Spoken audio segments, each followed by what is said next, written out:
Hey everyone, this is Tim from Your Six Studios. Today in this video, I'm going to show you how to get louder enemy footsteps in Call of Duty in your PlayStation 5.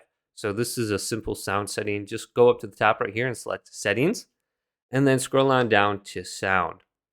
Then go to Volume and go to the right. And under here, we have the option for Audio Focus. If we select this and turn it on for our headset, we can go to Boost High Pitch Sounds, amplify high pitch frequency sounds like footsteps and metallic noises, and this will give you the competitive advantage over people on the other platforms. So you can turn this on and then go to the audio preview and just kind of get an understanding how this sounds. But we have the adjustment levels.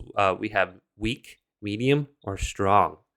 So just check those out and see if this is something you want turned on. Hopefully this video did indeed help you out. If it did, leave it a big thumbs up and subscribe to my channel down below for more tech videos coming up next on Your Six Gaming.